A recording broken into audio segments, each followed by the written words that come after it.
Alright, in this video, we're going to talk about the solution number 5 to analyze the given function and sketch that. So number 5, you know that it had to be a rational function because what do we see is the top over the bottom. So the denominator gives us the good information and the numerator also gives us some information as well. Now I want to review about the awesome factoring formula, the square difference, right? So activate your ego eye. If you say that, oh, I see such thing. So x squared minus 1 can write it as x cubed minus 1 cubed, and the x squared minus 9 can write it as x minus 3 squared. So aka I know that I will have the formula above here. So x minus 1 times x squared plus x times 1 plus 1 squared. And the bottom will be x plus 3 times x minus 3.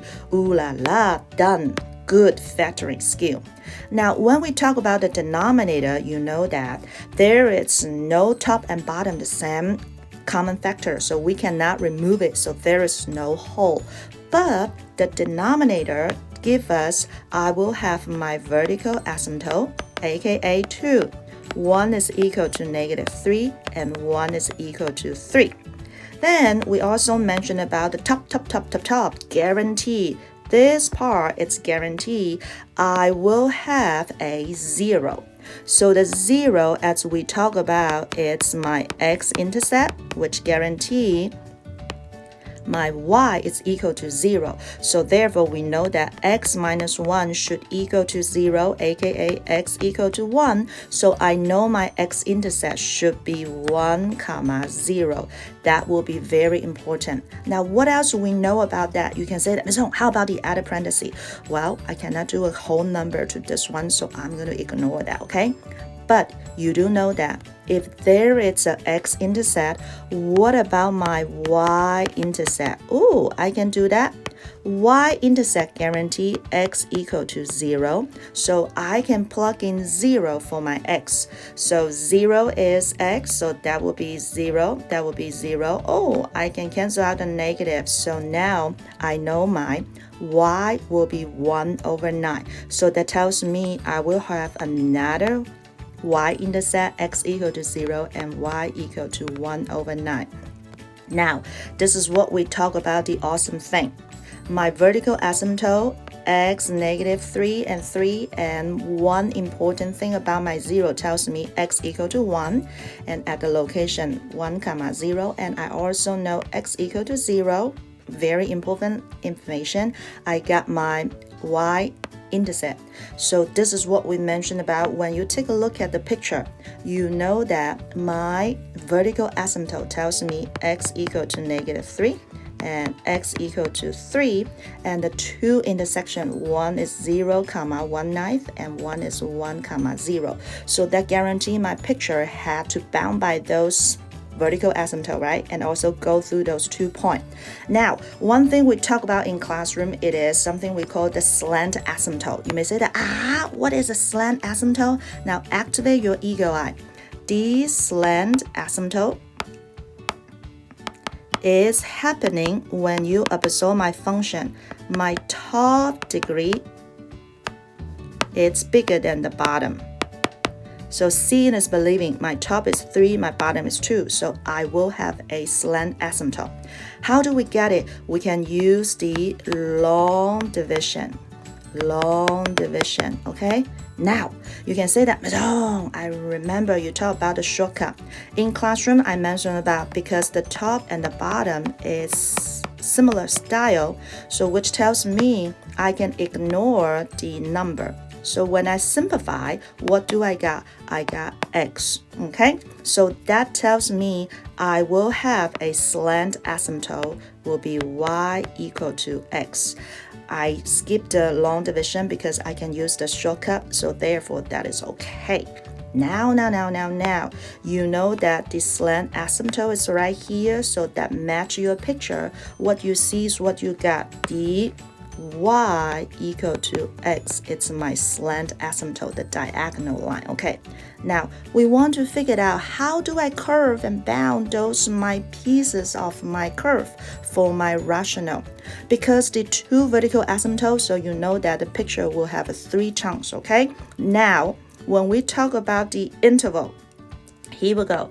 The interval tells it is my x value, and the x value tells me will be my critical number, which means it's very important number.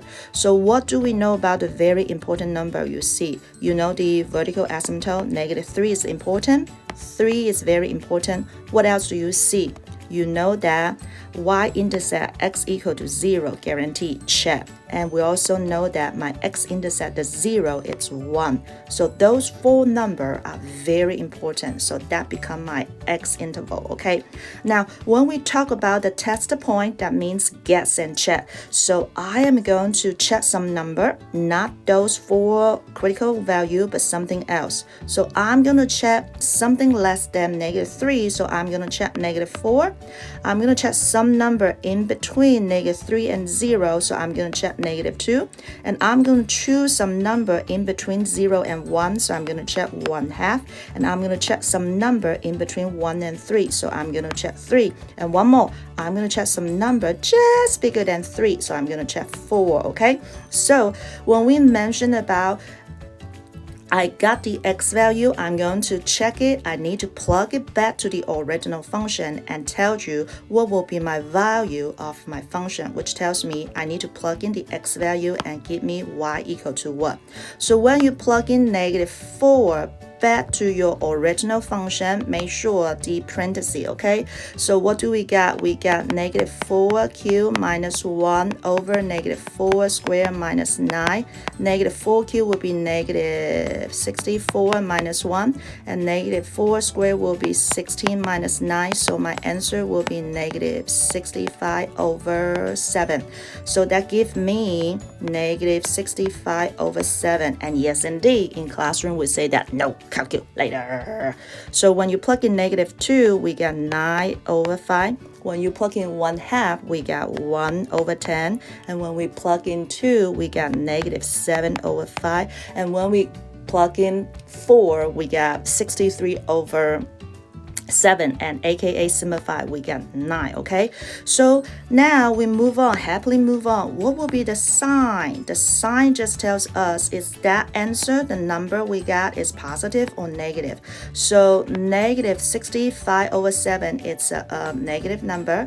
9 over 5 is a positive, 1 over 10 is positive, -7 over 5 is negative, and 9 is a positive. So I know the sign of my number. Now moving on, make sure in classroom I mentioned about your graph. Is that above or below the x-axis? Okay, activate your eagle eye, okay? We talk about the matching. If your graph is above the x-axis, that means the number you test out gives you the outcome for y it's positive.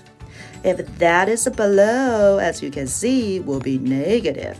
So what do you see about the negative? Tells me my graph will be below, okay?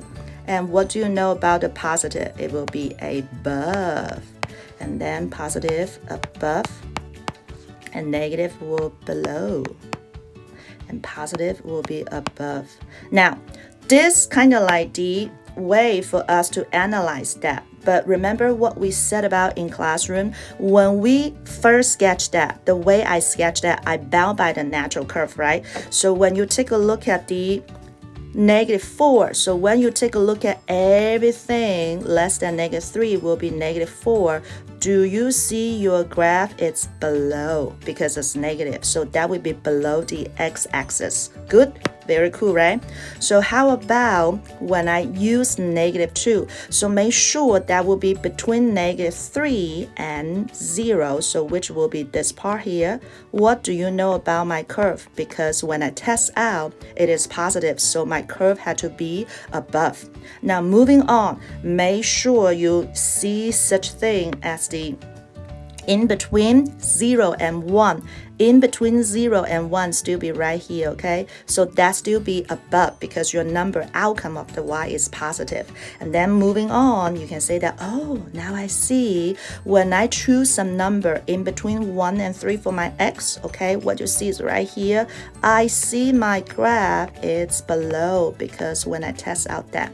Now, what happened when I choose everything, as you can see here, is bigger than 3, aka when we observe, choose the 4, you can see that that will be above positive. So this is will be something cool about everything we talk about the function. Your sign give you the picture behave. Okay, so we will continue to talk about that, but once again, recall the knowledge of your rational function, the denominator. Do not be afraid about that. Stay awesome, okay? Practice makes perfect. That's all. Thank you.